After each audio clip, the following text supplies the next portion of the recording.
Okay, so stack, so Turner was on there, so it's you as the lead, Andy.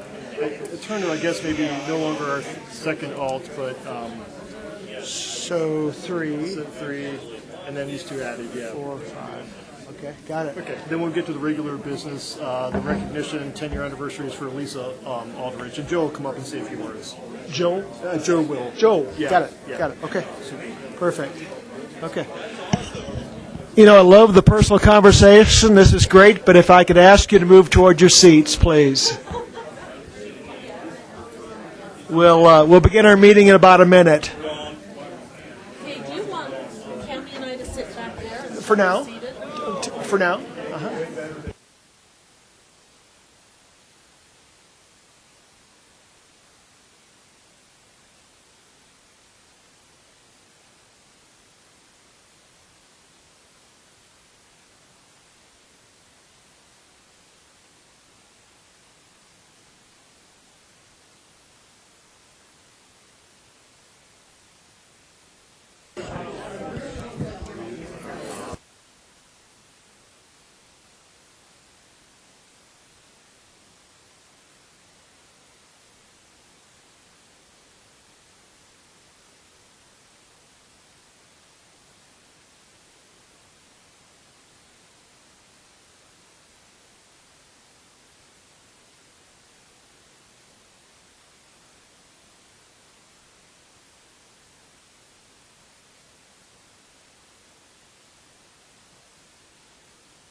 Last call. Please take your seats.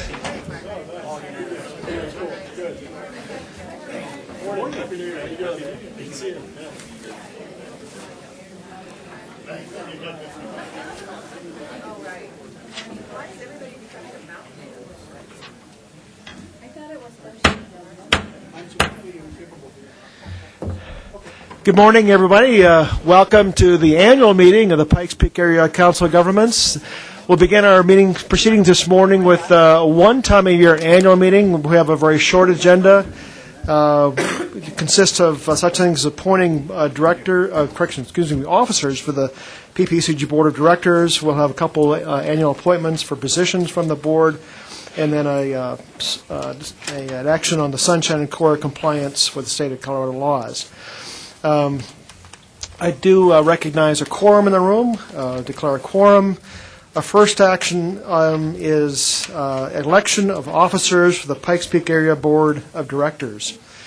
The guidance to the nominating committee, we did have a nominating committee formed who formed a slate of recommended officers for the Pikes Peak Area Board of Directors of officers.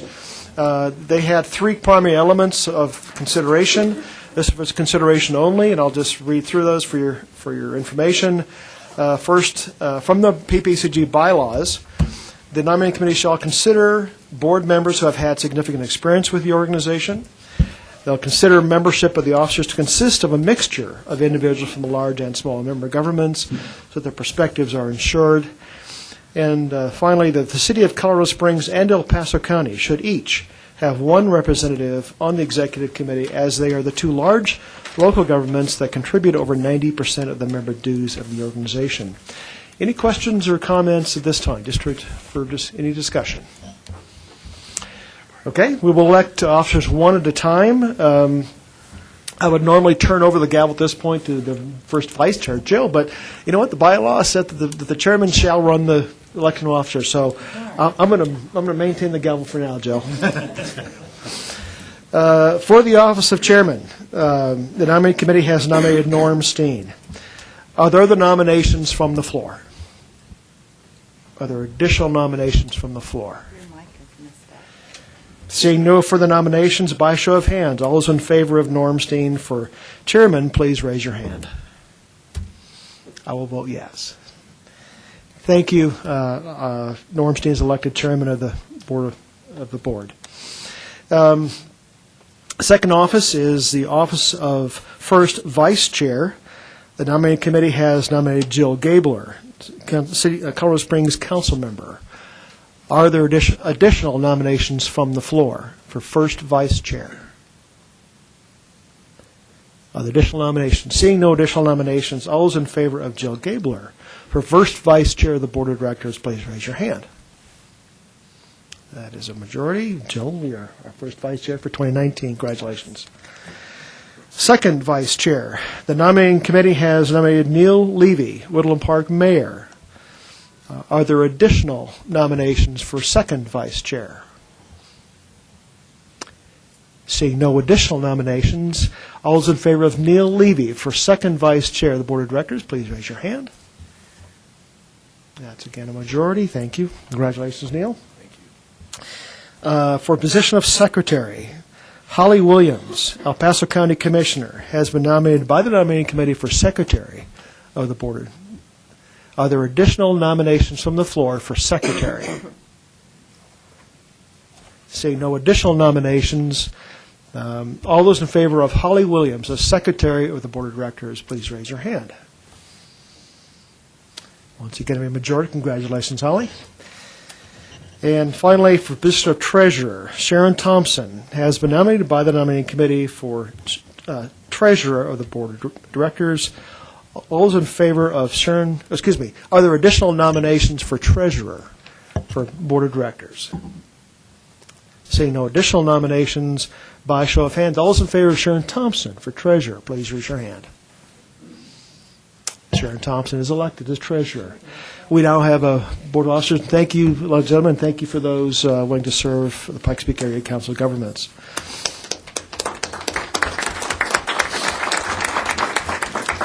At this time, there's maybe a change. Holly, if you want to.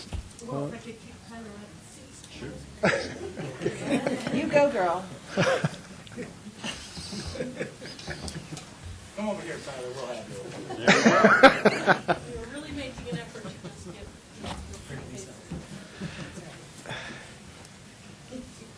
Thank you, Tyler.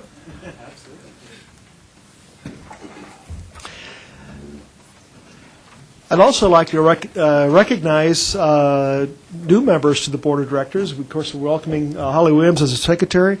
Cammie, welcome to the Board of Directors of Pikes Peak Area Council of Governments.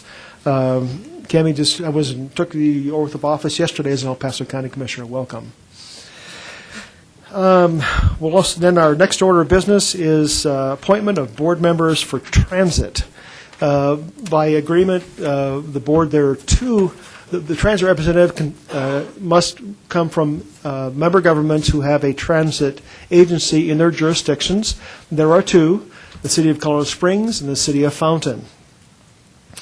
Last discussion in the Board of Directors proposed a slate. Jill Gabler of Colorado Springs as the primary transit representative and Sharon Thompson as alternate. That was a proposed slate. Do we have a nomination for primary representative? I would like to nominate myself for the transit representative. Okay, we have a second. I would love for her to do it, so why don't I just bow out and let her do it? Well, can we let the board decide? Okay, we have, now, would you like to draw your nomination? I would be very happy to withdraw my nomination and just allow Yolanda to run in my place. Okay, so we have one nomination for transit representative, that's Yolanda Avila. Is there an additional nomination from the floor for transit representative? All right, for primary. Seeing no additional nominations, all those in favor of Mr. Chair, do you need a second?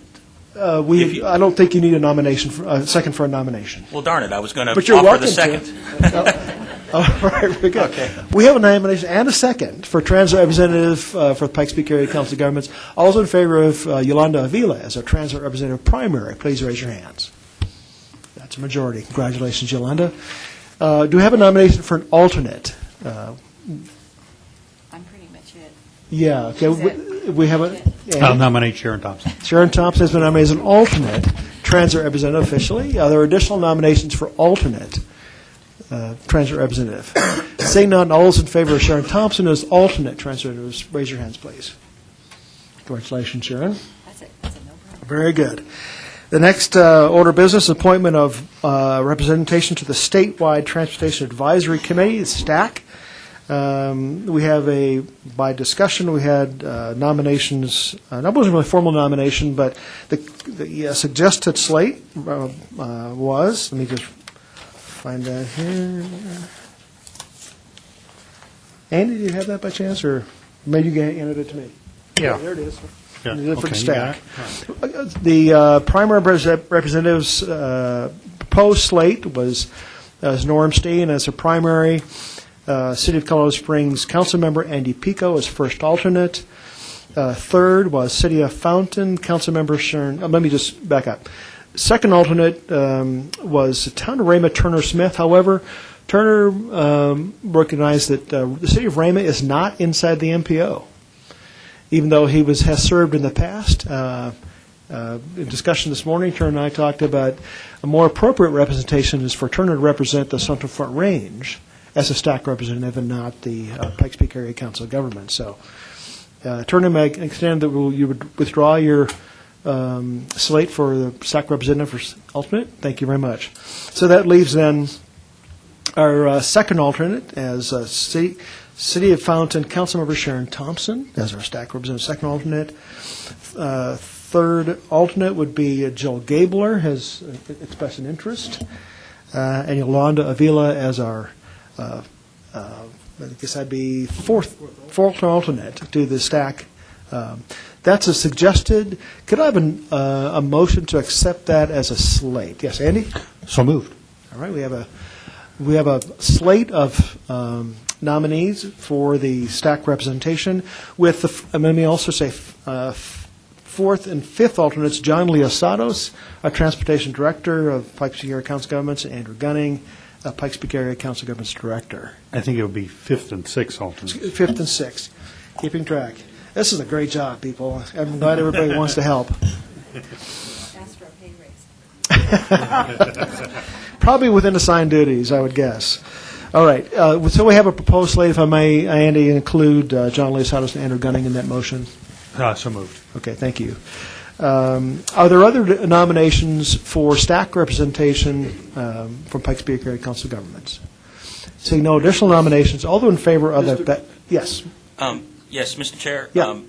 Just before we move off the stack, could you say the list again? Because Yes. it sounded like you didn't mention the last few. I will do that once again. Primary alternate, Norm Steen. First alternate, Andy Pico. Second alternate, Sharon Thompson. Third alternate, Jill Gabler. Fourth alternate, Yolanda Lavila. Fifth alternate, John Leosados. And sixth alternate, Andrew Gunning. Okay. I thought I was on that list, so I'm sorry. I thought it was. I'm happy to be one of the alternates, yeah. Okay. I would also support having Norm on that as well. I mean, not Norm, Stan on that. Not Norm? Okay. Not you. I like you, Norm. Well, perhaps, Norm, you and I are easily transferable, so there you go. Maybe it's the haircut. I don't know. I'll nominate Stan as, Seven. sure, seventh alternate. Always, do you want to be fifth or seventh, whatever? I'm just happy to be an alternate anywhere on the list is fine. Well, let me suggest, we normally have elected officials ahead of staff. That's why I was hesitating the fifth, yeah. So I would, be 1, 2, 3, 4, 5, 6. Yeah. So again, Norm Steen, Andy Pico, Jill Gabler, Yolanda Avila, Stan Vanderwerf, John Leosados, and Andy Gunning, in that order. Okay? We have a proposed slate. Are there additional nominations? Okay, all's in favor of that slate, make this things easy, raise your hand, please. All right, thank you very much, and thank you all for serving. Our next order of business is the 2019 Sunshine and Colorado Open Records Act, CORA, compliance. And Andy, do you have any comments on this one? I'm going to defer to Jessica if she would. All right, Jessica. Walk us through this Welcome. one. Yes. Good morning, Jessica McMullen, your Policy and Communications Manager. Every year, the Pikes Peak Area Council of Governments must formally establish where our posting place for meetings and will be, as well as designate who our Cora representative is. As we have done in years past, we are suggesting that we designate the PPACG signboard upstairs at 15 South 7th Street, located in the area between the two doors, and designating the Policy and Communications Manager as the official custodian of the minutes and Cora contact. We have a proposed motion in your packet of designating the PPACG signboard at 15 South 7th Street. That's the upstairs location. And then designating where physically, upstairs or downstairs? For the exact posting of the signboard. Upstairs. Is upstairs, great. And then designate the PPACG Policy Communications Manager as the official custodian. And that is yourself. That is a proposed motion. May I have such a motion? So moved. From Yolanda Avila, is there a second? Second. A second from Mayor, and any further discussion? All those in favor say aye, please. Aye. Thank you. All right, ladies and gentlemen, that concludes our annual meeting. We are adjourned. Let me reconvene our meeting before we all leave the room with our regular monthly January meeting of the Pikes Peak Council of Governments. Once again, we have a quorum. Let's begin with introductions. Jill? Jill Gagebar, City of Colorado Springs. Sharon Thompson, City of Fountain. Yolanda Avila, Colorado Springs. Andy Pico, Colorado Springs. Ken Geray, Manitou Springs. Turner Smith, Trustee Rama. Gentlemen. Dick Elsner, Park County. Okay. Lieutenant Colonel Dan Finkelstein, Air Force Academy. Okay. Rod Chisholm, Deputy Garrison Commander, Fort Carson. Ron Javry, Director of Staff, 50th Space Wing, Schriever Air Force Base. Colonel Kirsten Aguilar, 21st Mission Support Group Commander, Peterson Air Force Base. Dan Rodriguez, Deputy Base Civil Engineer, Peterson Air Force Base. Rocky Scott, Colorado Transportation Commission. Terry Storm, Chamber and EDC Military Affairs Council Representative. Don Wilson, Town of Monument. Cami Bremer, El Paso County. Tyler Stevens, Green Mountain Falls. Stan Vanderwerf, Commissioner, El Paso County. Andy Gunning, PPACG. Holly Williams, Commissioner, El Paso County. And Neil Levy, Woodland Park. And I'm Norm Steeden, your chair, Commissioner from Teller County. Again, welcome everybody. We'll begin now with second item is the agenda. May I have a motion to approve the agenda as presented? So moved. And second. And a second. All those in favor say aye.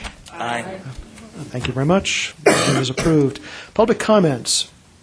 We're going to begin with staff recognition this morning. Joe Urban, you're going to help us with that, I believe.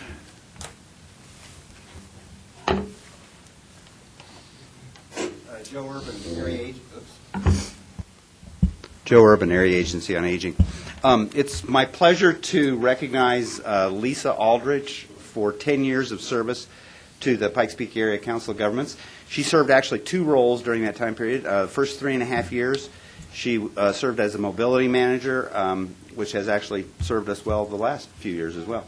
And then the last 6.5 years, she has been in charge of our program administration or contract administration and program services area. So Lisa is the primary contact with all of our providers, our nonprofit agencies that we work with to do all the work that we put forth in the city of Colorado Springs and Park County and Teller County as well.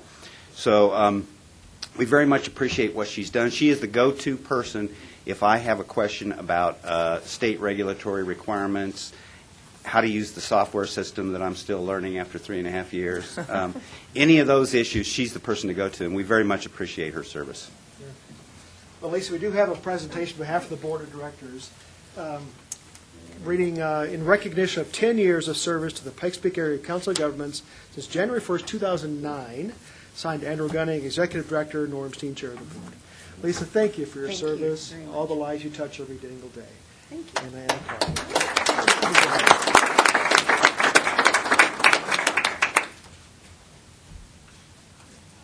Andy, put on your list of things. We need a good photo spot, you know? Okay, we also, is there other public comment? Yes, ma'am. Yeager, I believe we're on the Come on up, Patricia. maybe introduce yourself once before the microphone and who you're with, please. I'm Patricia Yeager, CEO of the Independence Center. We have an issue we'd like to talk about. Drew Wills is on our board, and he's going to be talking about a accessibility issue. Thank you. Thank you for your time this morning, and I appreciate being here. I'm a longtime resident of Colorado Springs. I've lived, my family moved here 50 years ago. I'm an attorney in private practice for the last 35 years. Love living here, love the outdoors. I spent the last 14 years in a wheelchair. I'm here to talk to you about accessibility issues. I am also on the board at the Independence Center and a past president there.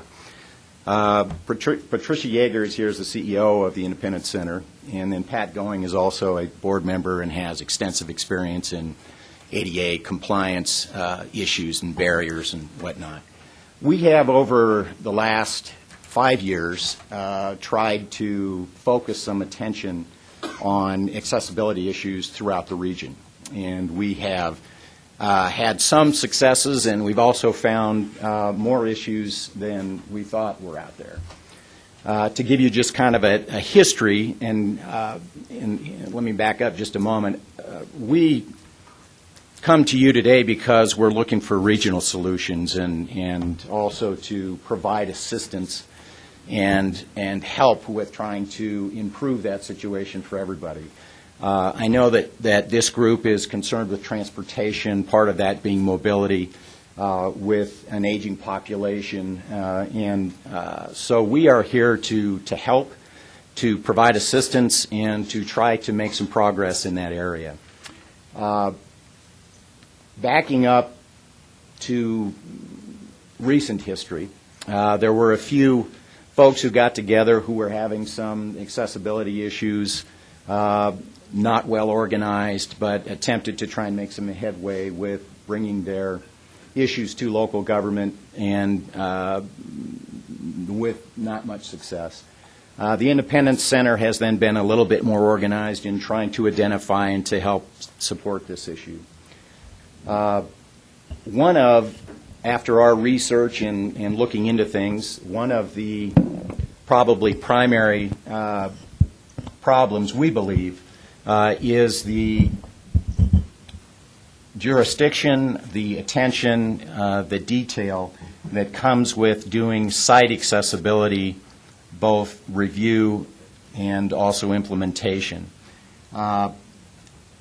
There, unbelievably, and the ADA was originally passed 25 years ago, but unbelievably, in the last couple of years, it became apparent to us that there was new construction within the city of Colorado Springs that was being approved and being put up without site accessibility. That was the interior of the buildings met ADA code and would have beautiful bathrooms and accessibility inside, but you couldn't get inside because the only entrance would be stairs. Things of that nature. In addition to that, there are a whole number of issues with getting around on the site, getting into the building safely, parking, all of those kinds of things. So we've made an effort to take a look at the issue and to try and find a good way to get that changed. Going forward, what we have done is gone to the regional building department and sought the removal of really an exception for ADA compliance outside of buildings. That is a regional entity which does govern or at least implement the code for this region for buildings. And primarily, you realize the ADA is commercial buildings, not private residences.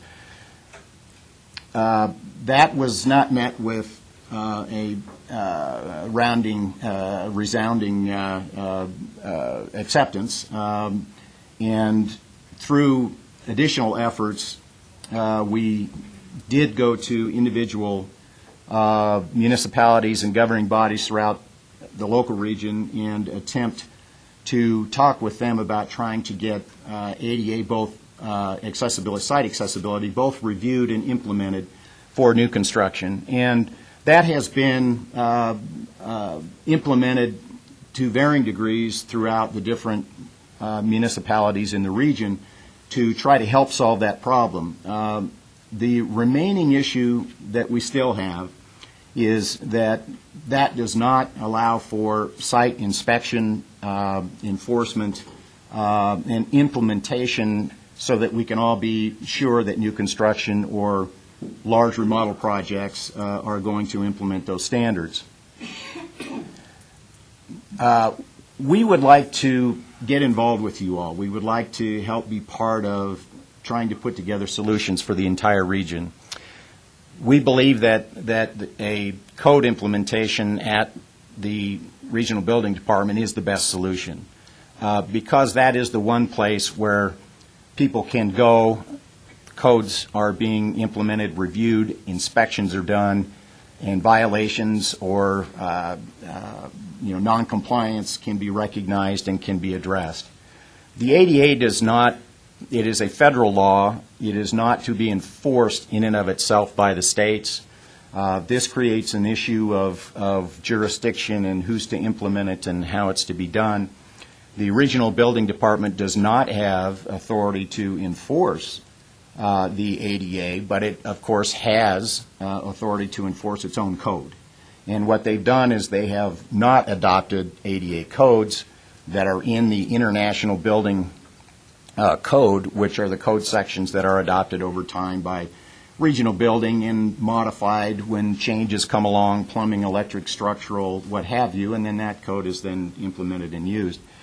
That has not been outside of the building. 5 feet outside of the building has been the cutoff for the regional building department for many years now, and that's been left to all of the local municipalities, the cities, the counties, in order to try and implement through their own planning commissions.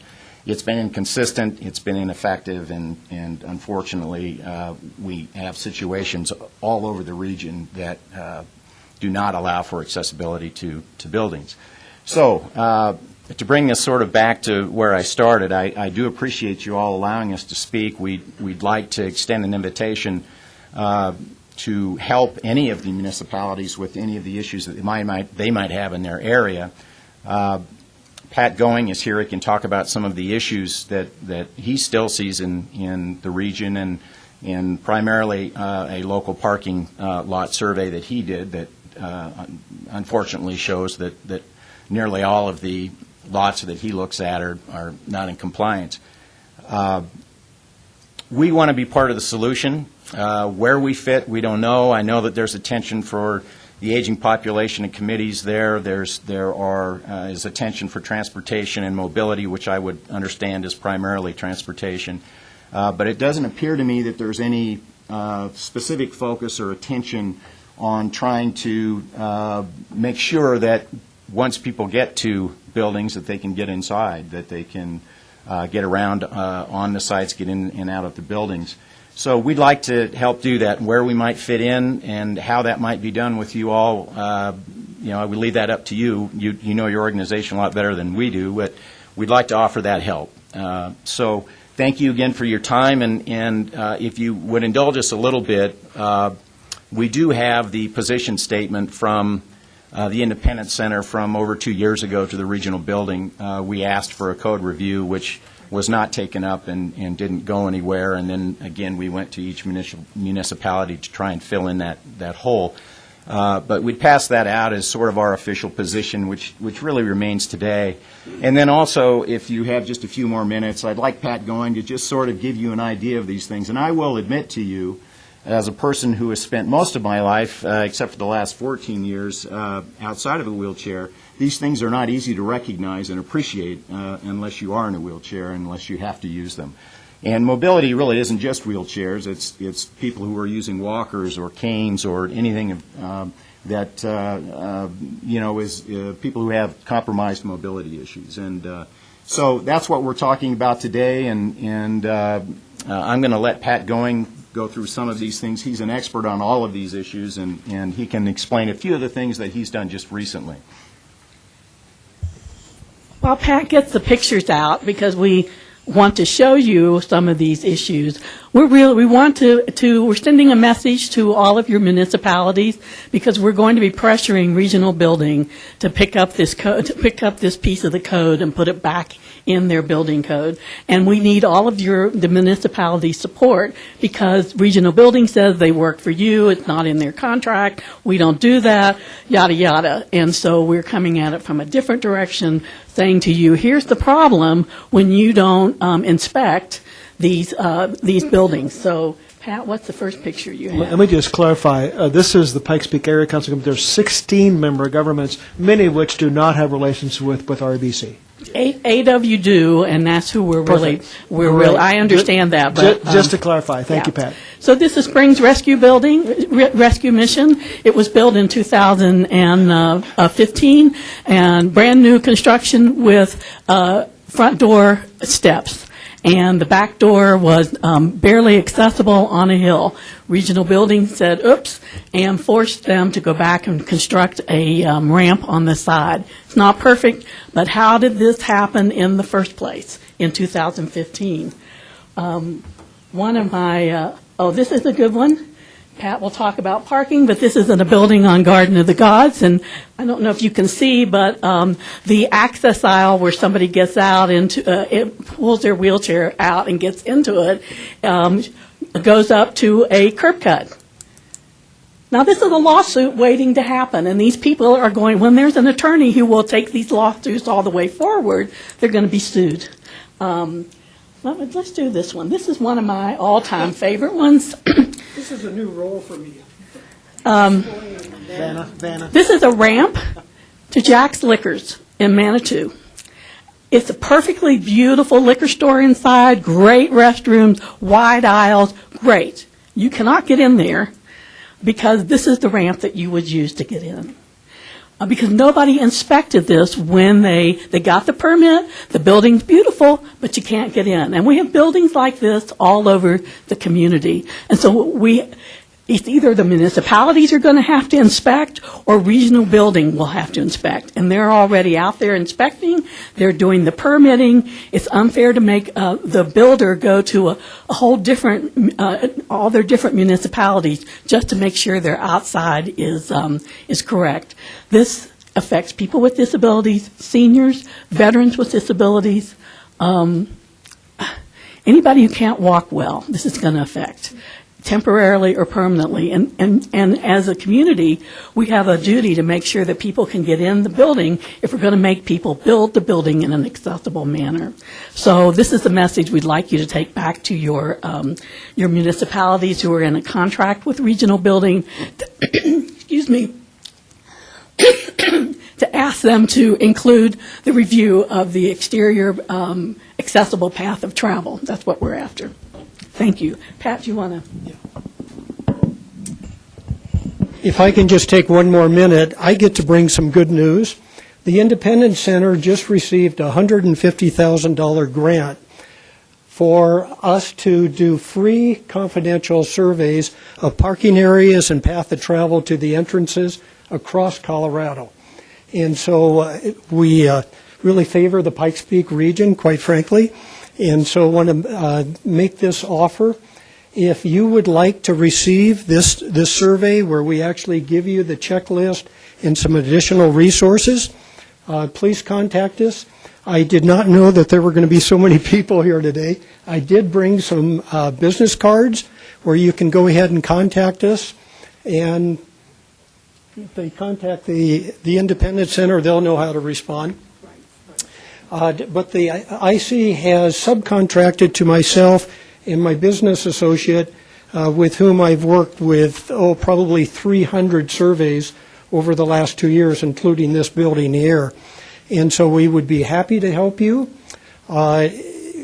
First come, first serve. So any questions for Patricia, Patrick, or Will? Yes, Councilmember Avila. It's not really a question. It's a comment, and sometimes maybe people here are thinking, well, this isn't really in our lane. And a lot of times we're in silos, and situations are a community situations. Like we at council were talking in depth about the ordinance for RVs. And we realized that with that, it's a community issue with El Paso County, with the city, state. We all have to work together. So I really am pleased that the Independence Center did come forward to present this issue, because we all are in it together, and we have to figure out a solution to work together and make things happen in our different areas in our ends. Yes, Andy?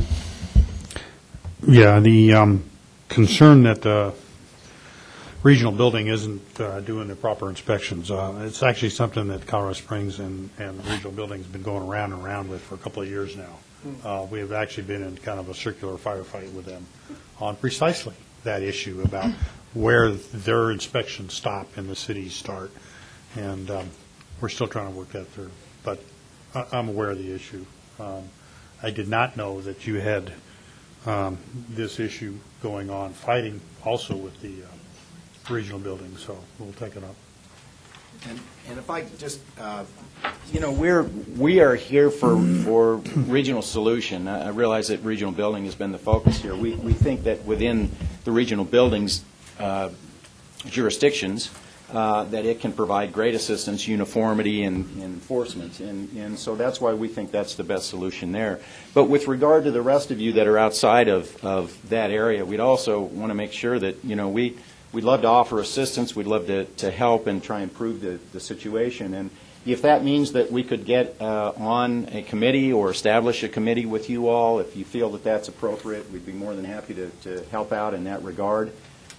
This is an effort to, unfortunately, the enforcement mechanism for the ADA is for private lawsuits. The Attorney General can also enforce those provisions, but that's rarely done. And so what happens is that you end up with private lawsuits, and including drive-by lawsuits that have become popular in California and Florida and other places, that really is a horrible solution for people and for individuals, for contractors who are building buildings, for owners of buildings who are doing remodeling or putting up new buildings, to be in the middle of a lawsuit and having to undo construction that they've already done or fix things at great expense, and of course it's not a happy situation. So we wish that there was a better way, for that to message to get out there, that people know that the ADA exists out there.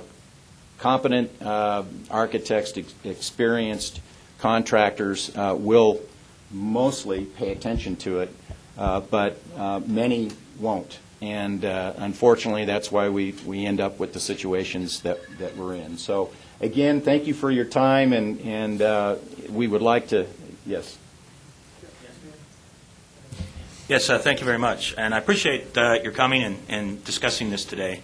And just some comments with regard to the county. We do have an ADA compliance officer. I think the preponderance of that work is about self-compliance with our own facilities. I do know that for a lot of the construction projects that we go through in our land use policy approvals, most developers, and to be honest, I can't remember of any developers with new developments failing to comply with ADA because they know they've got liability concerns, so they're pressing forward with those kinds of things. Where we most likely have challenges is with regard to legacy buildings that had not previously been in compliance. And I know that there is work that the city's doing on that and the county's doing on it, but we also know, at least I certainly know, we are not all the way there. But what I can say is, at least for myself anyway, be happy to work with you and see if there's anything else we can do. And I love the Independence Center, and I'm going to pick a different topic for why that is, but you guys provide fantastic service for those that have some challenges in their lives, and the one that I like to point out frequently is the voting. All the voting capability at the Independence Center so that people with certain kinds of disabilities can exercise their right to vote. So thrilled to work with you. Ken? Quick question. I'm curious. I have some recollection that to change the regional building code requires all of the members to agree as to that change, so that if a municipality wanted to go change it, we couldn't do that alone. Correct. Okay. That's what I thought. Okay. Mr. Chair?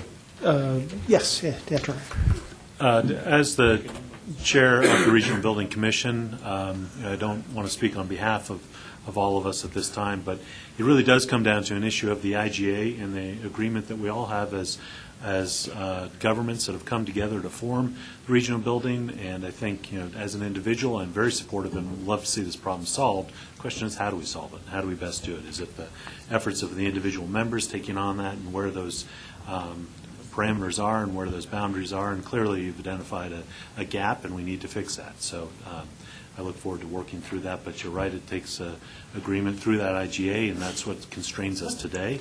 And if we can come together, there's also other issues that other members have brought up on other topics that are code enforcement and things like that could come into that conversation as well. So it's something that we need to address and look at updating. So if I hosted a lunch at the Penrose House, would all of the members come from the region that participate in the IGA and talk about this? Mr. Chairman, I was just about to mention that. Certainly, I'd be glad to participate in that type of a meeting. That would seem to be the first step, is to get the 8 of us together and have a discussion about that. Okay. Great. Thanks, Turner. Yes. This goes to the smallest of the municipalities represented here. We've looked in the past at getting a grant to make our municipal hall ADA accessible, and we haven't brought ourselves into compliance. We're certainly aware of the issue, and our annual budget's about $60,000 a year. So you can see the challenges that we're up against, but certainly something that we would like to change. We do have posted on every meeting notice that goes out that if you have an ADA issue, that if you'll give us 48 hours notice, we can move that meeting upstairs to a room that is ADA accessible, and we will help you to be able to attend that meeting. So, yeah. Eddie? Yeah, just real quick. We have, in fact, updated our regional building code, I think, twice in the last couple of years. So we've gone through this process and other issues. I'm dismayed to hear that an ADA issue was dropped on the table. So certainly we will fix it.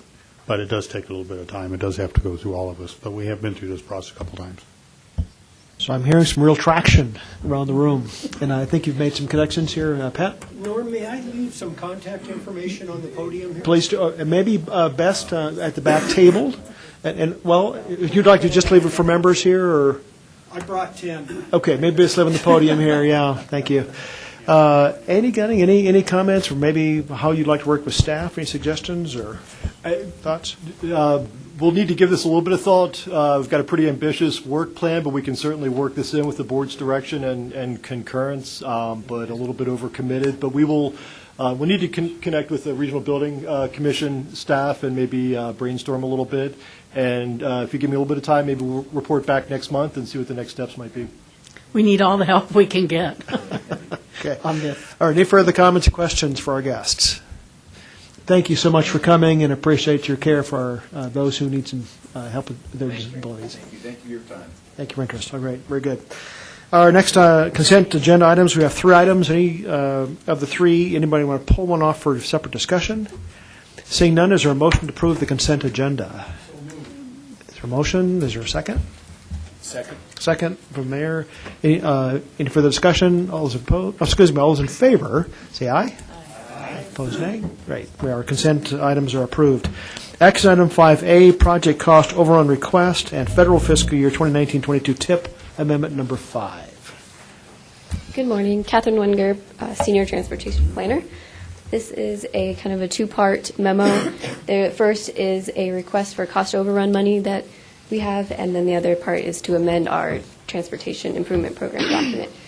In November, we sent out an email to our TAC members and our jurisdictions letting them know that we had some funding available, and it's for the congestion mitigation and air quality funds that are federal funds that require a local match as well. The funds were announced to be for cost overruns in current projects that we have listed in our short-range program. It's a 4-year program.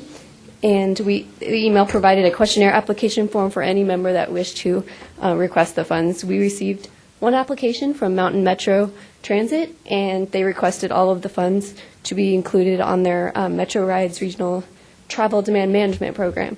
And that program helps with, make sure I get it right, alternative commuting options for residents in the Pikes Peak region. And so the amount requested was $51,383, and that's all the money that we have available for that at the moment, our additional funds. And we needed to actually get this money obligated by June of 2020, and so that we feel this is the best way to get that money obligated so we don't lose it to the region. And so the second part of this memo is an amendment request. So if that amount of funding is approved for Mountain Metro, we'll have to amend our TIP document to accept it. And then we also had a couple of requests from CDOT to amend our TIP document as well. The first one is to add funds to US 24 West 8th Street for additional bridge on-system maintenance funds, additional $2.4 million, excuse me. And then there's another add funds for CDOT for intersection improvements at US 24 and 21st, and these are faster funds or state funds for $1.5 million. And I am happy to take any questions. Any questions for Catherine? Yeah, Vasavia? Go ahead. So just to be clear, like if we don't use these funds, we lose them? Correct, yes, they will be redistributed elsewhere. And so for Metro Mobility, I'm not Metro Mobility, Transit. Mountain Metro. Mountain Metro. Transit. So many transit options that I have. It's great. We're going to use this money that we have for more bus shelters and bike racks. I don't know if bike shelter is included, but we do have the Mountain Metro Transit representative here, and he can give you better. Good morning, Brian Vituli with the City of Colorado Springs Mountain Metro Transit. Our intent with this additional $51,000 is to just continue the operation of the travel demand management program known as Metro Rides. So more van pools, more car pools, more bicycle options, especially with the GAP project that's currently going on I-25. Our hope is to get more people into carpools during construction, and then they'll stay in carpools after that. So this will just continue further operation of that program.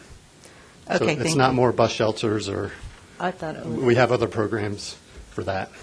Okay. Yeah. Thank you. Okay, thank you. Well, Catherine, the proposed motion we have in the packet seems to be two separate issues. One, of course, is the amendment for the repurposing of the $51,000, but the second one is TIP amendments, which are how are they connected? Well, if you approve the funding, the $51,000 for Mountain Metro, that needs to be, the approval will come through the TIP amendment. So essentially, approving the TIP amendment will approve those funds for Mountain Metro. And so it's kind of two parts, but essentially it's just one TIP amendment approval that will approve those funds. Okay. Any questions for Catherine on either issue? All right, we have a proposed motion, it's in your packet, to approve the Mountain Metro Transit project cost overrun request of $51,383 in CMAQ funds and amend the federal fiscal year in 2019-22 TIP with updated project cost requests. Is there such a motion? So moved from Councilwoman Avila, and I second it. Okay, very good. Motion and a second. Any further discussion? All those in favor indicate by saying aye. Aye. Opposed, nay. Thank you very much, Catherine. This passes. Our next item is for discussion, legislative committee update. Jessica McMullen. Good morning. Jessica McMullen, your Policy and Communications Manager. We've also got Lauren Furman, the PPACG state lobbyist, on the phone with us as well. Lauren, would you like to say good morning? Good morning. Thanks for having me. So at the PPACG Legislative Committee met this Monday at 3 o'clock. to begin the process of looking at legislation, as many bills have already been proposed. Our co-chairs for this committee are Commissioner Stan Vanderwerth and Commissioner Dick Elsner. So I'm going to kind of hand it over to you guys to describe what we did at the meeting. Vanderwerf chaired that meeting. Stan? Yes, thank you very much. And just for the board's understanding, because we're co-chairs, we are switching back and forth between meetings, and that's how we're sharing the co-chairmanship. For the person that chairs that particular meeting, that will be the person that will present the report to this board. So that is my duty for this round. And we did two things at this meeting. The first one, and I don't know if it is available for people to review. Hopefully it is. But it is the legislative themes, the PPACG legislative themes list. This is the item that Andy emailed out to everyone yesterday. Thank you very much. I do not have copies. Would you like me to print them and bring them to you? It is on the screen as well. We can go through the screen now. The purpose of bringing this to you all is for receiving feedback on what the legislative committee did. And one of the things that we thought was important is to have a series of themes. It may be well understood by several members on this board. Dr. Cog and other organizations do have legislative themes that they use as guidance, not as absolute guidance, but as general guidance for us to determine what we want to really pay attention to, or maybe just to let go and pass through. And I'll just, if you have an opportunity to review this, and we will have time throughout the legislative session to adjust this if needed. But there's some overarching themes of supporting local control and opposing unfunded mandates, and supporting support reducing all redundancy or necessary regulations. They're just kind of wide open kinds of statements. And then the rest are on some specific things because we have functions in providing services to seniors. We have a couple, 3 topics on that. Transportation throughout the region, you'll notice that there's 5 there. Supporting air and water quality, protecting our military communities, and then regional quality of life. And several of these have bullets. And it would be outstanding if you have any feedback on any of these words to either make that suggestion now, or certainly feel free to mull it over and present those to either of the co-chairs, and we'll take that into account. These are not all inclusive. It's just an attempt to try to stay a little bit focused. And one other thing that we will be doing as we get more deeply into the legislative session, we'll be taking this list and making a really short list that'll be on a small card that we'll be handing out to legislators as reminders about so that they have reminders about what the priorities are for PPACG. These are some actions that I don't believe we've really been that proactive on in the past. So this is, I think, a very important foray for this board. To be able to make sure that we have some opportunities to manage some of these things. That's all I have to say for this particular list, but I'd be happy to take feedback. There is a second list, which is the initiation of our bill tracking. In our meeting, we went through several bills. Those are listed on here. And do you have it? Okay, great. Thank you. So what I'd like to do is go through these just very briefly. But to start off, as a caveat, we do have Lauren on contract to help us with lobby efforts at the legislature, but it is a very tight budget. You all will remember, for those of you that have been on the board previously, it is not a big budget. So we have to be really, really judicious in picking the bills that will have either the most positive or most negative impact to take a position of supporting or opposing. And on those bills, there is a reasonable likelihood, particularly if it's a challenging bill to get through or to stop, that we would go to Denver and testify at committee meetings and things like that. So also keep in mind, and this is something we discussed in this meeting, in the legislative meeting, there may be some of these instances where we do, as a PPACG, want to take up together. But because we have limited resources in different locations, we may it would be worthwhile for us to be in a constant communication, because if the city or the county or one of the other municipalities that decides that this is critically important to them, it might be that we as PPACG do a support role to that public agency, and they carry the water on that. And I think if we collaborate and coordinate these activities, we'll go a lot further with regard to the limited resources that we have. Having said that, our budget is probably, we have enough budget probably to handle 2, maybe 3 at most, of a hardcore activity up at the Capitol, and there will be hundreds of bills going through. So with that in mind, this is where we got to at our last meeting. You'll notice we have 6 on there that we thought were worthwhile of discussion. You will notice that, let's see, I think it's 3 of them. House Bill 1006, and then the 2 bottom, 1020 and 037, deal with fire risk mitigation. The Legislative Board thought that these would be important topics for this board to be aware of. They have.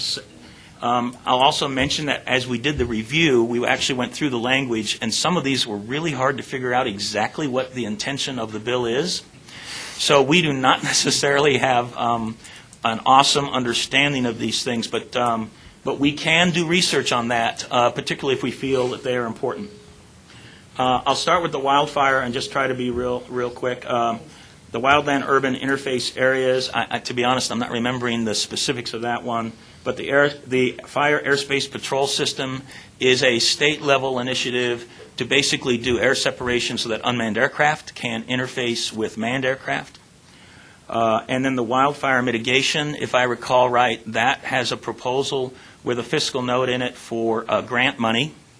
And I believe, should it pass, it would mean there would be grant money available for municipalities to submit applications to do mechanical fire risk mitigation. In other words, clearing out combustibles in areas.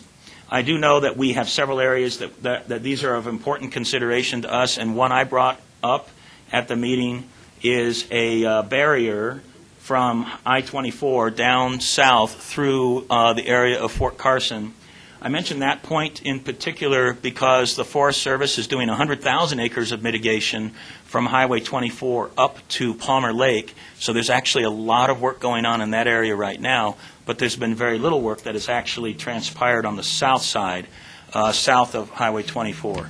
Having said that, there probably are plenty of other places that could really benefit from grant funding. So I think some of these wildfire mitigation and wildfire proposals would be of interest to this board collectively as a region. So that's, and I think Commissioner Pico has a question. Eddie? On the wildland fire airspace patrol system, you said that was for unmanned aircraft and manned aircraft to be able to communicate. I mean, other than simultaneous airspace airframe co-location, what kind of interface are you talking about? I appreciate that, and the bill itself was not that clear, but because I have a background in this, my guess is what this bill is asking to do is to do altitude separation, so one layer of altitude can be for manned aircraft, the other layer can be for unmanned aircraft. Okay, that's been in effect for decades. So what's new on this? Actually, what has happened in the past is they've closed the airspace down for either one or the other. And yes, just a moment. But it's always had that. But no, when it turns into a wildland incident, all that's shut down. Only wildland aircraft can be in that space. Only wildland aircraft, yes, Correct. but they've always had altitude separation. No, which also excludes unmanned aircraft, which also includes people that are helping and supporting that wildland fire. So I have not read this, but just from common sense and seeing it on the fire ground, it is probably a way to bridge that gap and create that separation so that it can happen. Okay, well, I'm curious to follow that one, but I don't think we need to be spending too much of our limited budget on it. Thank you, Andy. Other co-chair, so Dick? Yeah, one of the issues that I think it's trying to address is a problem we had in Park County with our Weston Pass fire, where they had air resources that wanted to go in and drop water and retardant on the fire, but we had some private drones up there taking pictures. And the second those are up there, all air operations cease as far as fighting the fire. And this, I think, is part of that as to how do we address that to be able to go in and clear the area before that, before it becomes a real issue, because one of those can take down an aircraft. Yeah, obviously, so you're getting a sense, the flavor of what this committee does. Some of this is really down in the weeds. And let me extend to our military partners, communities, that if there are issues that affect our military communities as well, I know that under the Hatch Act, you can't advocate for federal legislation, but we may be coming to you for detailed, what would this legislation mean for Shraver or Carson? Just give us the impact, and then we can advocate for or against based on your analysis of the impact. That would be appropriate. So let us help you. We'd love to engage and again, protect our communities. We had partners at first said, we don't want to deploy people like Afghanistan like you do. But we are certainly a community, and we definitely want to be engaged as well. That also goes to any member of Pikes Peak Area Council of Governments. If you have an issue that's important to you, bring it to the legislative committee. We may not be able to put it on our, hook a horse to it and pull it through the legislature, but we could perhaps write a letter of support and just let the legislator know that we are behind El Paso County when Cami Bremer wants to bring an issue up there. So that's entirely appropriate. Any closing comments? Yes, sir. So with regard to the military, there is one here that we've placed in the monitor section, Senate Bill 19029, income tax residency presumption for military. The language was really confusing, but what we think it is saying is they're trying to simplify Colorado requirements for establishing residency, and this may be of benefit to military people that are stationed here. But in order for us to truly understand what the intent is, we would have to do more research. But we have placed that in the monitor section here. We were not 100% sure this was relevant to PPACG action. And then we have a couple that are in the no position that we've decided not to take a position on, and you have an opportunity, if you disagree with that, to let us know. Yes? Sure. So actually, I reached out to Representative Landgraf saying I'm trying to understand this bill. It seems like a fix-it bill. I'm trying to understand what it is. And she was not familiar with the bill, so she actually reached out to the bill drafter and then got back to me. And what we do is sometimes important, because as a result of that, she says, I'm actually going to sign on as the House sponsor of this bill now. And they did not have a House sponsor. So rather than paraphrase it, she says, I spoke to the drafter. I'm going to support this. It's actually a simple but yet confusing at the same time bill. If someone is in the military from Colorado and they call Colorado their home of record, let's say they move to Texas or North Carolina for tax implications. They vote in Texas. They register their car, but they still have their home of record as Colorado. So when they come back to Colorado and register to vote and everything, this would help them on their taxes. Apparently, there's been situations where people have had Colorado as their home of record, but yet they voted, say, in Texas. They come back and the Department of Revenue says, you voted in Texas, that made you a Texas resident, now you owe us $7,000 in back taxes.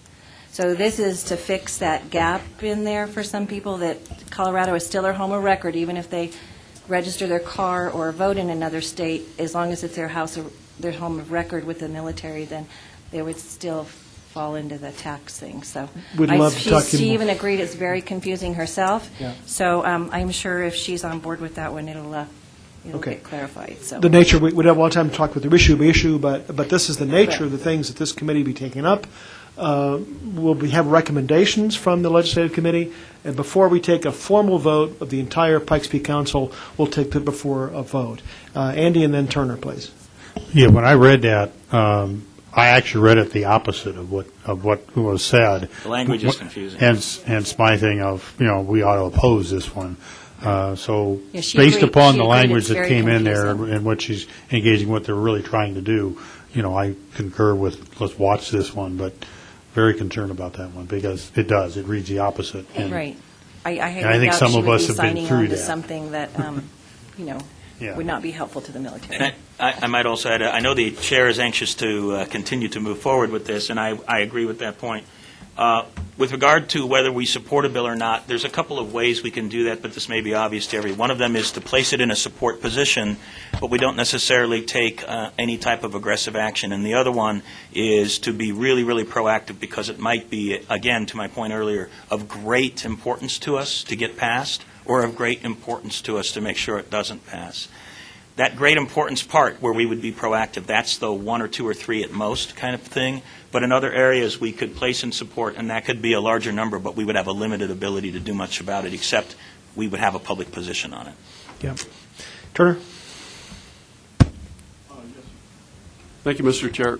Previously, you had a bill pulled up about recreation of water. What did that have to do with? It was on a previous slide? Yeah. It may have a nexus with the air and water quality mission that PPACG has. It's the recreation of the Colorado Water Institute. It's about creating an organization that would work on Colorado water quality. It may or may not be taken up as support. It's up for consideration. We're going to take a look at it, see if it applies, if it has any nexus with our current mission. If not, it'll pass into the dark. So it has nothing to do with water rights? No. Okay. It's water quality, as I understand it. Okay. We were thinking of looking at it, is it in terms of protecting the watershed as we have fire incidents and things like that? Not water rights. All right, thank you. Okay. Any other questions or comments for Andy? I guess just for clarification, we would like direction on the themes to be able to take those forward. Your next meeting is, I think, February 13th, so we'll be knee-deep into the legislative session by then. So in the interest of wrapping up this and coming up with a condensed version that we could give to the state legislators, we'd love any feedback, or if you're okay with it as worded, we'll go forward with these themes and keep working it with the subcommittee. Would the board like to take a formal position on support adoption of the legislative themes? Andy? Yeah, I think those themes are excellent. I think they address the issues that PPACG is concerned about. Want to take it as a motion? I'll take it as a motion. Okay. Motion to adopt and second the PPACG legislative themes as proposed. Any further discussion? All those in favor say aye. Aye. Opposed, nay. Thank you. Sharon? I did run into newly sworn-in Representative Mark Snyder in Denver on the sidewalk, literally. Former chair here? Former Yep. chair, said he would be thrilled to hear from anybody if you have concerns about a bill, and and of course, he understands what we do very thoroughly, so he opened that door for us to be in contact with him. Okay. Jessica, could you give us a quick update of where we are on the legislative roundtable and any proposed meeting of those legislators? We are still working on arranging a legislative roundtable for either the first or second Friday in February. It will be an early morning, 7:30 or 8 a.m. meeting in Denver at the Capitol, so that we'll have a chance to talk with all of our legislators before their morning meetings begin.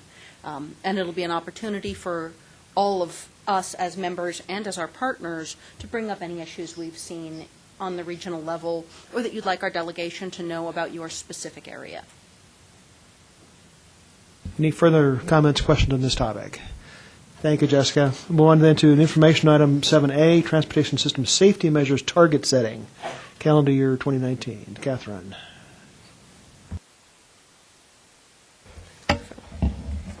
Catherine Winger, Transportation Planner. Oh, make sure I have the right memo. There we go. So last year, the board approved we have goals, objectives, and targets for the 2045 Regional Long Range Plan. These are outlined in the attachment 1 that goes over all the different goals we have based on safety, economic strength, and various things. Per federal guidelines, we create the goals and objectives that are intended to specify how we would like to, the goals we would like to accomplish as a region, and, for example, increased safety.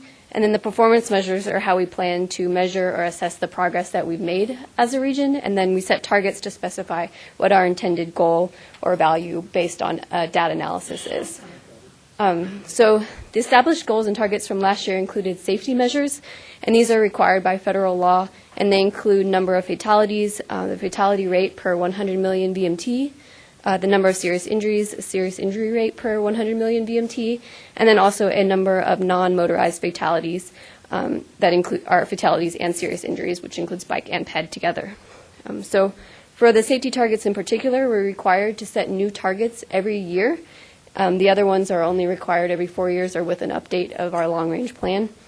So as an MPO, to set targets, we can either support the state targets that they have set based on data for the entire state, or we can set targets for our own region based on data just for our area. Last year, the board approved supporting the state targets instead of setting our own for the region, and we again recommend this as the strategy this year as well. Attachment 2 that you have in your packet outlines the state's crash data for the last 5 years that they used to set the targets. It also shows last year's targets that they set and the current ones that they set for calendar year 19 for your review. Attachment 3 is calculated values for just our region, the PPACG MPO area in particular, and both of the data from the state and for the region show an increased trend except for in the serious injuries. Well, the increased trend is there because they use a 5-year rolling average, and so the trend is an increase in both fatalities and serious injuries. But there is kind of a weird anomaly in our 2016 data for serious injuries just in our region that shows that we have a dramatic decrease in serious injuries, which is not very likely. But we've been talking with CDOT about how to reconcile that information, and we think it's a problem between the reporting from the police into the Department of Revenue system. So not that they're not reporting it, but maybe something that in the electronic system that isn't connecting. And so we're working to figure that out. But because of that, our data does look a little off, just to make you aware of that. So with that, I can take any questions. And this is just for information this month, and next month I'll bring it back for a final decision. Catherine, the data you presented, is that for the MPO? And then on attachment 2? The or is that second, statewide? that table that you're looking at on your left, that one is the statewide data, Statewide. and then the one on your right is MPO data. Okay, very good. Any questions for Catherine? All right, this is an informational topic. Thank you very much. Thank you. Our next issue is reports, and we'll begin with our military installation reports. Rod, would like to begin? Thank you, Mr. Chair. Happy New Year to everybody. Deployments and redeployments at Fort Carson are continuing. I know we hear things in news about withdrawals of troops possibly from different areas, but we are continuing to prepare our 3rd Brigade to deploy to Afghanistan, and that is still on track. That's the next major movement that we have at Fort Carson, and that deployment will really occur pretty much from the middle of February to the end. We'll have our 3rd Brigade mostly deployed by the end of February. As you probably are aware, but the government shutdown that is in occurrence doesn't affect the Department of Defense. We're all here. We had our appropriations, so there's really been no effect on Fort Carson as far as the shutdown of part of the federal government. Certainly appreciate the board's continued vigilance on just recognizing military impacts and looking out for the military partners in the region. It's comforting to know that you really got our back, and really appreciate that is on your mind all the time. And regarding wildfire mitigation, we are in that season at Fort Carson where we have done what we call some prescribed burning, where we have low moisture and low wind. We'll go out and we'll burn some of that fuel that's on the ground as a mitigation, and then we are also using our internal engineer troops, which are not deploying, to do mechanical removal to increase that border that would be between our boundary inside of the installation to remove fuel as well, and where those efforts are going to continue on at least through April into May. So just wanted to report that out. Regardless of the legislation, we're committed to do what we can do within our borders. So thank you. Great. And yes, go ahead, Gary. Welcome. Garland? Yeah. I'm actually not as good looking as Gary Garland, but I'm here in this place. So, my apologies. That's okay. Dan Finkelstein. Yeah, the Academy is generally quiet over the holidays, so Happy New Year. The cadets are back. They came back this weekend. They started classes yesterday, so you'll see the normal activities out of the Academy in terms of cadets. The chapel, originally scheduled to close this December, has not closed, so it will remain open until June, so that's available until it changes again. But until June, it won't be any sooner than June that it'll close for renovation. And then a lot of changeover announced. So the Commandant of Cadets, General Goodwin, she's going to be leaving, going to the Pentagon, and the new Commandant is going to be Brigadier General Edmondson. She has a space background, which is a fairly large departure for the Academy. The Commandant's normally a rated officer, a flyer of some type. So excited to welcome her and that background. General Armacost, the Dean, has announced his retirement. The Air Force is looking for his replacement, but hasn't settled on the candidate yet. And the athletic director, Mr. Nathaniel Pines, is coming from Holy Cross and replacing Jim Knowlton, and then the interim athletic director, Colonel Block. And then the wing commander, Colonel Campbell, will be leaving this summer. His replacement also hasn't been announced yet. But, so a lot of turnover at the academy in terms of leadership. Other than that, keep on teaching cadets. Very good. I've served as a part of a number of representatives for the nominations for the military academies, and I understand that Senator Gardner made in-person calls to the parents of our nominations in person. So, good morning. This is Senator Gardner. Your son has been nominated. I'm sure that would have been an interesting phone call. So, I don't know if you guys have been part of that, but Yeah, it's an experience for those families when they find yeah, out, for sure. Very good. Okay, Air Force, Schriever Air Force Base. Mr. Chairman, thank you. Board members, Ron Jeffrey from Schriever Air Force Base. Just a couple things to mention. First of all, on December 22nd, the U.S. Senate confirmed Colonel Grant's promotion to Brigadier General, so now she's officially a Brigadier General Select. Her follow-on assignment has not been announced yet, but we anticipate, and we've got, that the change of command will occur sometime in June. We'll send out a save the date once that change of command is finalized. Additionally, in leadership activity here, Colonel Middleton, our 50th Space Wing Vice Commander, is deployed, left earlier this week to CENTCOM for a 6-month deployment. Once he finishes that up, he's actually going to have a permanent change of station. He'll be reassigned. He'll be going up to Buckley Air Force Base to take command of a wing up there when he returns.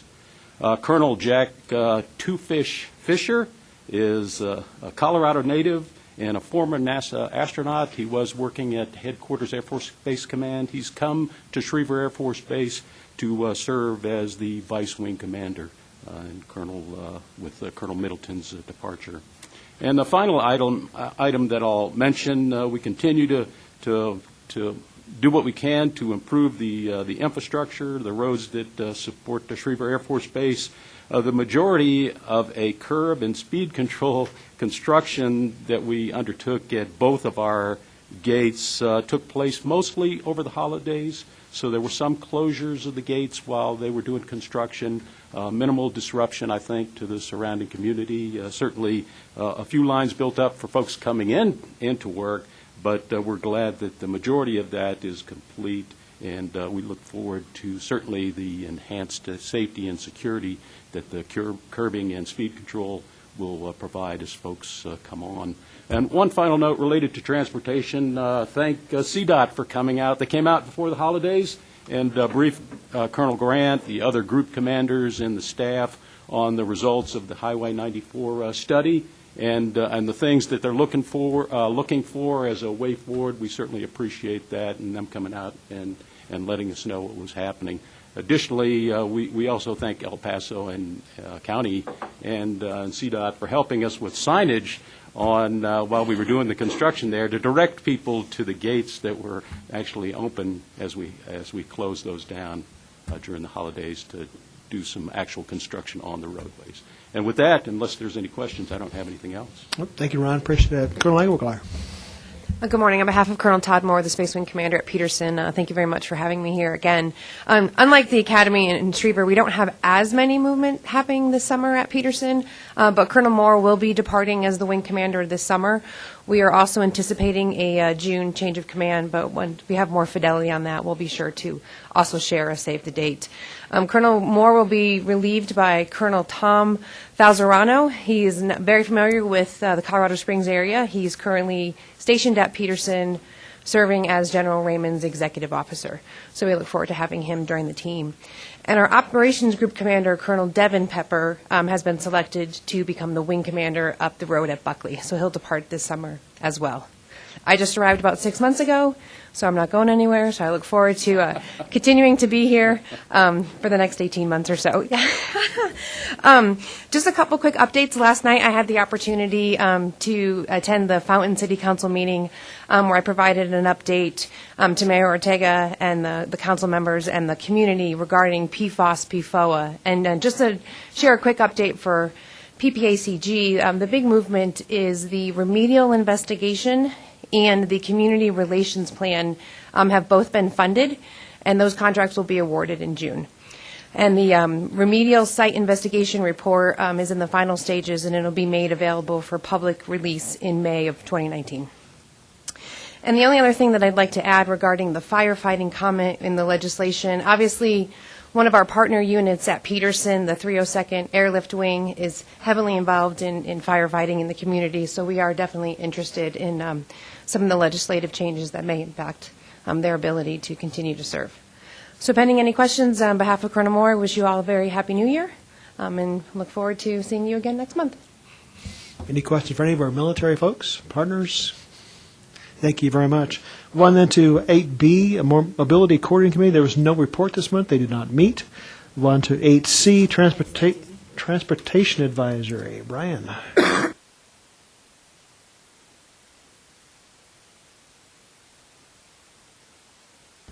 Brian Vituli, City of Colorado Springs, Mountain Metro Transit, with a report from our December meeting.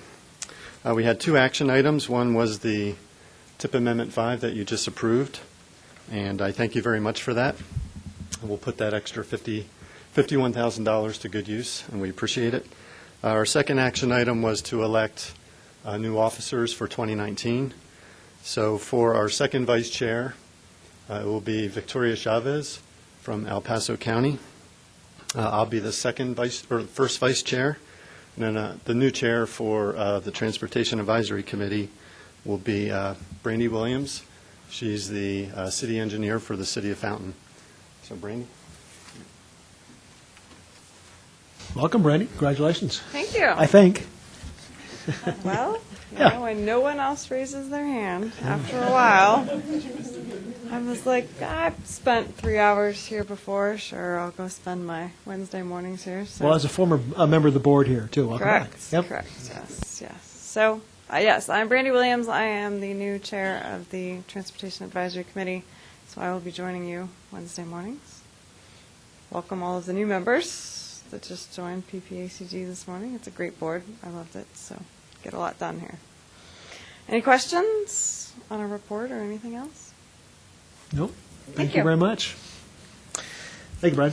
Okay, the Community Advisory Committee. Any report?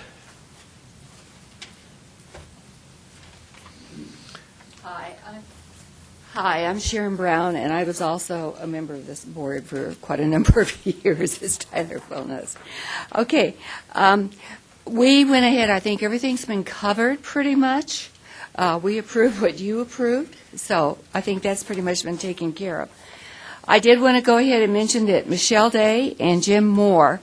Michelle Day was chairman of the CAC. Jim Moore was first vice, and then I was second vice. They have both stepped down.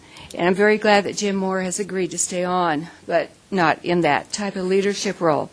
I am now chairman of the CAC, and I do represent Fountain again.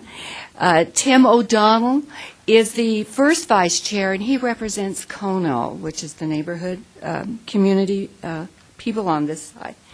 And then we have Courtney Stone. She is representative at large, and she is the second vice chair. So we do have just a change of leadership. Do any of you have any questions? I think everything was pretty much covered. So, okay, thank you. Have a good Sharon. day. Thank you for your service. All right, we're on to then the Regional Advisory, and once again, they had no report for December. It did not meet. CDOT, 8F, CDOT monthly update. Shane Ferguson. Good morning. Shane Ferguson with CDOT. I'm standing in for Karen Rowe and Mark Andrew. First, I'd like to announce that our new executive director, Shoshana Liu, is starting today for CDOT. I believe she will be planning to make arrangements to visit all the regions at some point here in the near future. I just don't have a date for that yet. As far as construction updates, the Rock Rimmon project on I-25 is wrapping up here very soon within the next month. There will be some lane closure on the acceleration-deceleration lane between Garden of the Gods and Rock Rimmon to fix that panel. If you guys, I'm sure you guys are all very familiar with the northbound, the Crescent Moon panel failure there, so we will go ahead and address that here within the next couple of weeks. The cable rail project south of I-25 will be wrapping up here within the next month as well. And then we will be starting construction on the ITS fiber construction project on 24 West, starting at I-25 heading west.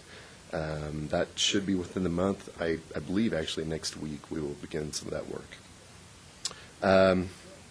Questions with regard to the construction? Go ahead, Stan.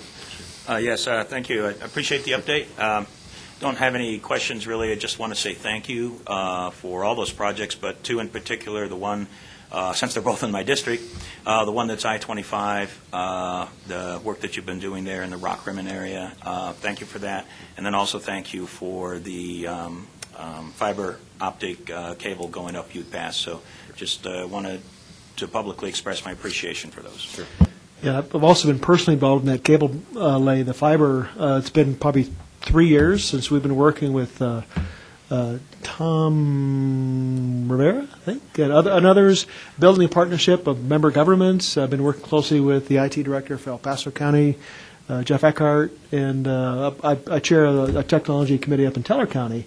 And it's been a long time coming, but thank you for finally putting a shovel to dirt, or rock, as the case may be. Sure. Yeah. Quick update on State Highway 94. We will begin survey likely early to mid-spring, and then preliminary design towards the end of spring, early summer. And we'll definitely keep Shreveport Air Force Base and the board involved as we move forward on that project. Great. Any questions for Shane? Rocky, any comments from your end? I appreciate you being here this morning again, as always. Well, I guess after the last fall, we had a lot of discussions about the sort of the 50,000-foot view on transportation infrastructure and the challenges that we face. And, I think it's pretty clear that if you look at resources versus anticipated demand, that the challenges are enormous. I mean, it's a steep hill to climb. And my sense, quite frankly, is that we weren't really unified as a community last fall and haven't been for some time on how serious this issue is and its impact, particularly on economic development and safety and the rest. And so I'm going to be spending quite a bit of my time just discussing with community organizations the situation, because it's a grave situation, and the consequences for economic development, our military bases, safety issues, and the rest. I don't believe that we can make a meaningful dent in that challenge without a tremendous amount of unity, community-wide commitment to making something happen. And the consequences of not doing it, I think, for just people on the street trying to get to work and safety vehicles trying to take care of people and people up Highway 285 when I-70 clogs up, not so little things like that are pretty significant. And it's one of those things where it's the trend is clearly creating a bigger challenge every day, but it's slow enough to where we don't really recognize that if we don't stem that, we don't change the direction of it, the quality of life in this community, in my view, is going to be hurt. So we'll be talking a lot more about that. My goal is to get much broader ownership of the problem. It's not a PPACG problem. It's not a CDOT problem. It's not a city or a county problem. I think we're talking about a broad transportation system, which includes transit issues, for example. And I'm excited to be working with John and with Andy on trying to get a better understanding of that big picture so that we can get some of that, a little bit more unity on the topic. So thanks for the opportunity. Great, thank you. Turner? Yes. Rocky, do you think 3P is going to play a large part of that? So I'm also on the HPTE board, as you probably know, and the reason the legislature created HPT in the first place is to get a lot more creative about the use of 3Ps or P3s, public-private partnerships in a TABOR environment. I don't know how we can make meaningful progress without P3s. I mean, it's already a big issue, whether it's C470 or the really big creative one is the the Central 70 project, which is up by the stockyards in Denver.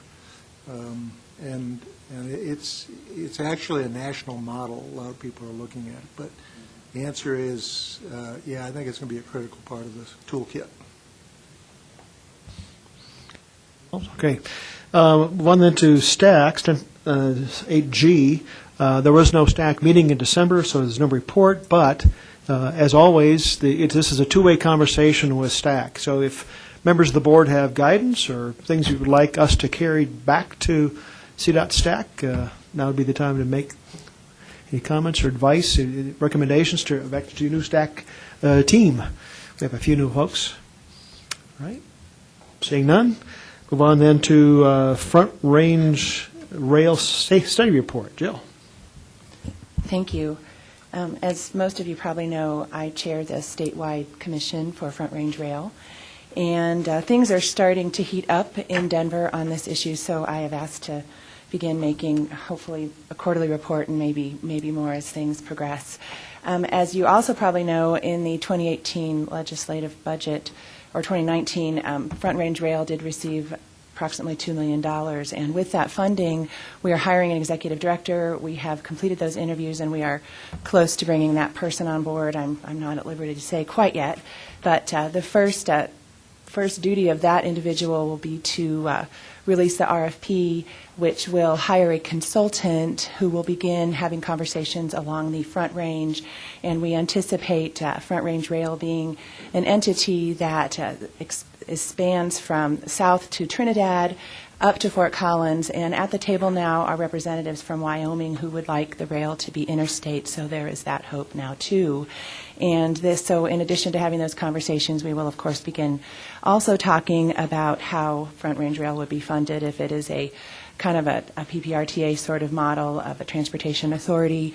I appreciate Rocky's words because it will be a P3 sort of entity.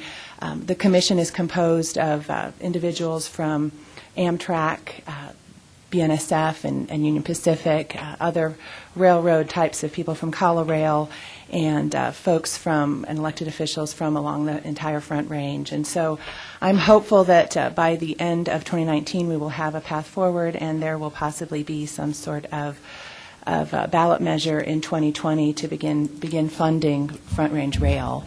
And we do see this as the only sustainable and reliable transportation mode along I-25 in the Front Range, which we all realize is so important to commerce and our military institutions and just those of us who need to catch an airplane. So I look forward to continuing to update this board as needed. Neil? Yeah, Jill, I know it's early in the process. Can you give us any sense for either two things, the cost of the project and or when something like this might come to fruition? I have no idea how much it will cost. You hear so many different things as far as per mile cost, and it really just kind of depends. There is, of course, already a right-of-way along that area, so that cost as far as land acquisition is minimal. It is more the laying of the track and, of course, beginning the line. But as I know more, I promise to tell you. And my hope is that something will be started. I mean, certainly not the entire rail line, but maybe between the two major cities by mid-20s. So that's probably optimistic, but we'll see. Long after I'm gone. And then just to clarify, this is passenger rail, not freight rail, is that correct? It is passenger rail, yes. Okay. High speed or we anticipate that it would at least have to be as fast as you could drive. Otherwise, people won't take it. So, yes. Okay. Very good. Any questions for Jill? Thank you. Executive Director's report, Andy. Okay, thank you, Mr. Chair. Just a couple of items real quick. One on the staffing front, we've been doing a lot of recruiting and interviewing coming up very soon, but a couple of vacant positions where we're making some progress, I think. We have interviews later this week for our AAA program development position. It's been vacant since Kerry Schillinger left the middle of last year. Those interviews will be later this week. Also this week, 3 vacancies that we have will close. We've been advertising for a GIS analyst, senior transportation planner, and an innovation and technology lead position. The 3 of those close this week, and we hope to schedule interviews by the end of this month, so I think we're making good progress there as well. And finally, at the end of this month, I want to hopefully advertise for our vacant environmental planner position. It was approved by the board for the current fiscal year for 2019, and we want to get moving with that. We've talked about that a little bit in the past with our air quality report that we gave you a couple of months ago. So that was just a quick update on staffing. I mentioned air quality. Our air quality technical committee is going to be meeting next week, Wednesday the 16th at 1:30. It's been a little bit dormant for the past year or so, but we're getting the group back together to specifically drill into ozone, but other emissions of concern throughout the region. But their main focus will be how to address our ozone concerns that we have for future compliance. Next topic, joint land use study. Just wanted to mention, I know we did a report past couple of meetings with this board with the JLU study that surrounds the military bases. We wrapped that up after your last meeting. I think it was December 19th. We had joint meetings of our JLU's technical committee and steering committee, and got final adoption, final approval of the JLU study. So we're thrilled with that, and Brian and Ann and the team just did a phenomenal job over 3 years with a ton of collaboration with our military partners, our local jurisdictions, and others. So we're just thrilled to get that wrapped up. We did submit the grant application for the next step, which is implementation of the JLU's recommendations, and we think we'll hear back sometime in January from the feds, despite the current closure. We don't think that the departments that are closed will impact our grant review, but we expect to hear back by the end of this month, and we will keep the board posted. We feel pretty good about the grant possibilities there. And the final thing I was going to mention, and this is going to be a tag team effort with Jason O'Brien, our transportation planner. We're scheduling a transportation technology forum for the first Monday in February, a pretty exciting event. We'll send out save the date and meeting invites to the board and other community members, but I want to turn it over to Jason to say a few words about this forum that we're scheduling. Good morning. Jason O'Brien, PPACG Transportation Planner. Can I do a handout? Is that okay? This is just a copy of an invitation you'll be receiving via email in the next day or two. So we're putting together a panel of experts to come and talk to the region about emerging transportation technologies. These will be state, national, and international experts in the fields of vehicle automation, autonomous transit, aerial drones, and others. And as Andy said, this will be on February 4th. There'll be two parts to the event. In the morning, Dr. Johanna Zamoud will give a talk in this room about early adopters of autonomous vehicles. In other words, who are going to be the main users of autonomous vehicles during the early stages? Who can we expect those people to be, and who's going to drive that? Dr. Zamoud speaks around the country and the world about autonomous vehicles, so we're very lucky to have her. At a half-day event in the afternoon, we'll have 4 speakers giving presentations on different emerging technologies, followed by a panel discussion of some important regional questions related to that. There will be time built in to ask any burning questions you may have, so definitely come ready with your questions. This part of the event will be held at Centennial Hall in downtown Colorado Springs. Both of these events are actually invitation only due to limited space, but everyone at this table is invited to both portions of the event. If you haven't received your invitations via email yet, you will in the next day or two. So just very briefly, why we're doing this now. In the context of our usual work, we thought it would be appropriate to do a technology event in support of our regional long-range transportation plan. As you know, the plan's required to look out at least 20 years. And over the next few years, experts are saying we're going to see more changes to transportation technology than we have at any other time in at least 75 years. So there's going to be a lot of change coming. Anyway, El Paso County has been generous enough to provide meeting space, security, and parking, and the Chamber and EDC will be providing coffee and refreshments in the afternoon. Any questions about the event? Your flyer indicates a start time of 1 p.m., or is there a morning event? That's for the main event in the afternoon. Okay. That'll be the largest crowd. Okay. The morning event will just be in this room. It'll be a smaller audience. Here. Okay. Very good. Any questions for Jason? All right, great. Andy, back to you. Thank you. That's all good. Okay. I just wanted to say I think we all from Colorado Springs appreciated Brian coming to council. It was a great informative talk, and I really also appreciated your words in the Gazette about our air quality issues. I thought you did a great job. I thought it was a really good article. Thank you. As you notice, the air quality issue made front page top of fold this week, so yeah. Ken Prather and I were both interviewed as well, and John Osetos is part of that discussion as well. I forgot to mention that the next staff meeting is January 25th at 9 a.m. at CDOT headquarters for those who want to join us. January 25. Quickly around the horn, member entity announcements. Anything from Springs? Fountain? No? Military installations, Park County? Go ahead, Dick. Yeah, I just wanted to say it was a little over a year ago that the people in Park County, basically the South Park area, had decided that they weren't going to get any help getting any medical services in, so they created a health services district. 75% of the vote for the district, 75% of the vote for a 1% sales tax. This week, the end of this week, or maybe next week, we are signing an agreement with Health One, and as of probably mid-April, Park County will have a full-time doctor, a nurse practitioner, and a very small pharmacy. So, if you get a fish hook in your ear, you'll have a place to get it fixed. Thank you. Don, anything from Monument? No? El Paso County? Stan? Yes, thank you. I'm thrilled to hear that, just in case I get a fish hook in my ear. So, I have two quick things. The first one is just an obvious, my opportunity to welcome my two colleagues to this board. Thank you. And look forward to working with the whole board, but also working with my colleagues. And I thought, with regard to the ADA compliance, just a quick follow-up. I thought we had done something in El Paso County already, so I sent an email to Craig Dossie to ask the question, and he sent back to me that in the last update for the land use code for El Paso County, which was voted on and approved by the previous Board of County Commissioners, we have requirements that say each site development plan or non-residential site plan submitted to El Paso County shall clearly illustrate and identify the provision of ADA accessible exterior routes in accordance with the applicable ADA design standards and guidelines as published by the U.S. Department of Justice. So we require ADA compliance be shown on the development plans before the development plans are approved and sent forward. I just wanted to make sure people were aware that we had done that. So thanks. Well,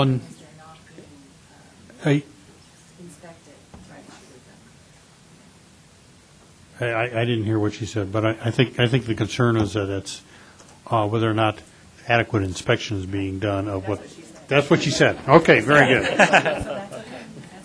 Well, the way we do it may be how other people do it as well, but code enforcement for the county is on a complaint basis. So if we receive a complaint, if the item was in the site development plan and they did not deliver it, and then a complaint is presented, we can enforce that.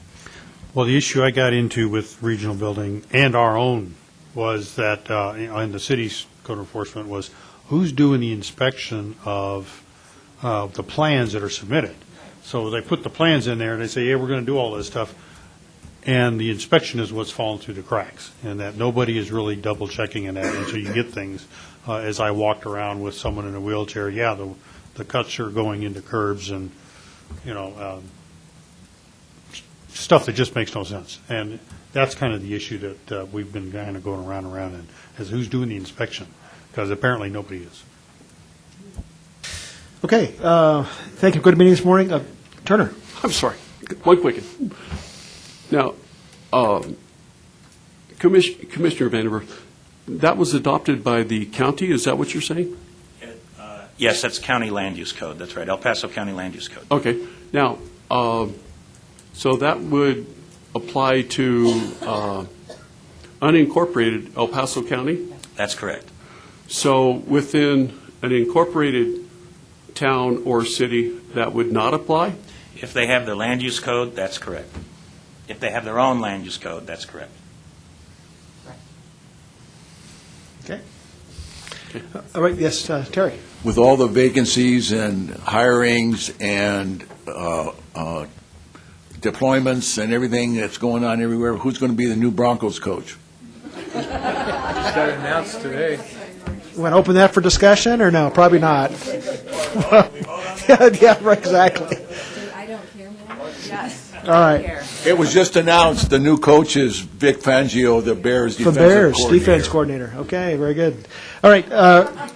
you have a full schedule in your packet. The next meeting of this board is Wednesday, February 13th. Seeing no other business, we are adjourned. Thank you, everybody. Well, let's make 2019 a great year.